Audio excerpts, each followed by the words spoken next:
الحمد لله رب العالمين والعاقبة للمتقين. السلام عليكم ورحمة الله وبركاته. marka hore magacaygu waa Cabdiraxiin Axmed Maxamed. waxaan ka hadlayaa ahamiyadda ay hooyadu ugu jirto bulshada. marka aan leeyahay ahamiyadda ay hooyadu ugu jirto bulshada, waxa laga yaabaa qofka bini'aadanka ah ee 60 ka gaaraya noloshiisa marka laba loo qaybiyo badh inay isagu soo kaabto, taasina waa run ama xaqiiqo dhacda. qodobka koowaad, xaqa ay diintu siisay ka ama xadiis ha noqoto ama ayadihii Ilaahay subxaanahu wa ta'aala ha noqoto. waxa laga wariyay nabiga calayhi salaatu wasalaam inuu nin u yimiday kuna yidhi man axaqa annaas ilaya ya rasuulallah, aniga agtayda dadka iyama igu khayr badan kaan xaqa siiya inta mudnaanta. wuxuu ku yidhi markii koobaad hooyada, mar labaad ku celiyay muxuu ku yidhi haddana hooyada, mar saddexaad buu ku celiyay haddana hooyada buu ku yidhi, saddex jeer markaa ku celiyay, mar afraadkii buu ku celiyay muxuu ku yidhi marka dambe waa aabaha. beri baa wax dhacday, asxaabi ayaa hooyadii intuu dhabarka ku qaaday ayaa wuxuu ku geeyay xajkii. dana khalifadii mid ka mid u yimiday wuxuu ku yidhi xaqii hooyadii ma guday, waayo dhul fog oo xajka ka fog intaan dhabarka ka soo qaaday ayaan xajkii ku geeyay. dana wuxuu ku yidhi iska daa intaad soo noolad waxay kuu soo qabanaysay ee waxaanad abaalkeeda gudin, mar keliya oo qaydka lagu xambaaray ilmaha intuu u dabcay ay naxday. qodobka labaad, caasinimada. qofka hadduu waalidka caasiyo maxaa ka iman kara? hadduu saadeeco maxaa ka iman kara? aan ka horeyna caasinimada. qofku waalidkii gaar ahaan weliba hooyadii markuu adeeci waayo waxa xaqiiqa oo dhacda nolosha intiisa badan inuu madmadow ka galo. sheeko ayaa dhacday, inan yar baa wuxuu ahaa qalqaali, markaa aabihii wuu ka quustay, dhinac walba wuu xidhay, meel kastuu geeyey, jeelka wuu kusoo xidhay, wuu ka quustay. hooyadiina niyaduun bay u dejin jirtay, marka lasoo xidhay iyadaa kasoo furi jirtay jeelka. maalintii dambe ayuu aabihii maxkamadda tegay, waran buu soo goostay in inanka la geeyo Madheera. kabacdi dhowr bilood markuu ku jiray ayay hooyadii ugu tagtay. waxay ku tiri hooyo sidee lagula macaamilaa, si fiican dadku ma kuula dhaqmaan, ka waran xaalkaaga, jawiga meesha. wuxuu ku yidhi hooyo meesha dad wanaagsan baa jooga, si fiican waa layla dhaqmaa, meesha si fiican ayaa layla macaamilaa. dadna waxay ku tiri waan tegayaa hooye garabkaaga. bacdeen wuxuu ku yidhi kaale ku dhunkade. saasay ku tiri, labadaa dabnood ayuu ka goostay, uu ka qaniinay kaa uu ka goostay. dhiig isagoo dareeraya ayaa waxay ku noqotay u qaadan waah, wadnihii baa istaagay, way dhimatay hooyadii.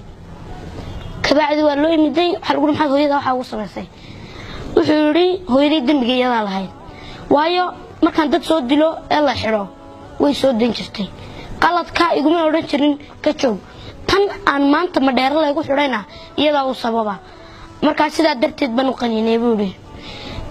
haddaynu ka sheekayno adeeca, qofka adeeca muxuu helayaa markaa? rasuulka waxaa laga wariyay calayhi salaatu wasalaam inuu yidhi jannadu waxay taallaa labada lugood ee hooyada hoostooda. yacni marka haddii waxay kuu dirto ama sida ay kuula dhaqanto ama waxay kuu dirto aad sidooda uga soo baxdo ay markaa kaa faraxdo, waxaa laga yaabaa inaad jannada ku gasho. beri baa waxaa dhacday, inan baa hooyadii aad buu ugu adeegi jiray, wuu adeeci jiray, in badanna wuu shaqayn jiray, hadalkay ku tiraado sideedu uga soo bixi jiray.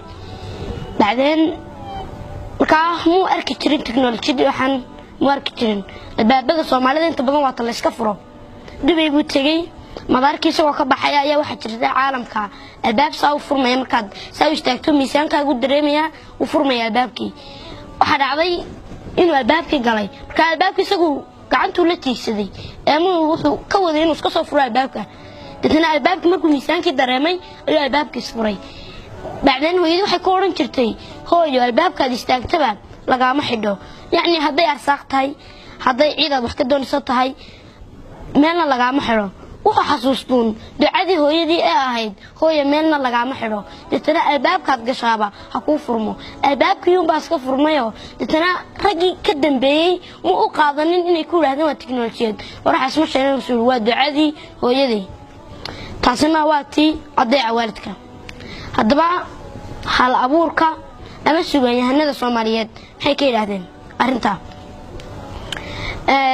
suugaanta iyo sidii ay u xustay waxaanu ka tilmaan qaadan karnaa abwaanka weyn ee Ilaahay khayr ha siiyo abwaan Hadraawi oo isagu dhowr laba maansa kale laakiin inta badan waxaad arkaysaa da'yarta ama dadka waaweyn ee hal abuurada ah maasooyinkooda lagama waayo mid hooyo ku jirto koow Hadraawi marka labaad isaguna Ilaahay ha u naxariistee Carays Ciise Kaashe wakiilaha hooyadu waa lama huraan sidoo kale waxa isaguna ka hadlay abwaan Mursal oo isagu inta badan uu hooyada ka sheekayn jiray maasooyinkeeda una dadaal jiray inta markaynu ka imano hooyadu waxay ugu jirtaa bulshada kaalin muhiim ah waxayna bartaa ilmaha akhlaaqda iyo dabeecadda wanaagsan soo ilmuhu hadhow ugu barbaaro dad la socon wanaagsan akhlaaq wanaagsan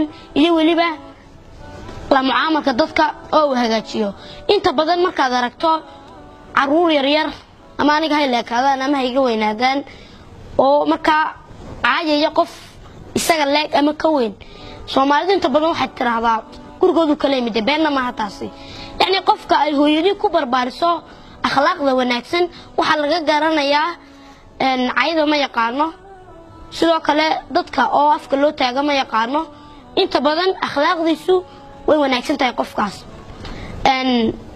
qofka isagoo yar ay hooyadii ka dhimato kaasina sidoo kale isaguna uu dareemaya waxa laga yaabaa kaas marka inaanay hooyaba is arago wada wuxuu doono ku kaco ama wuxuu doono uu sameeyo barnaamijka intaas aan kaga qayb qaadanaya Ramadaan Kariim hooyadana ha loogaado ha la ilaaliyo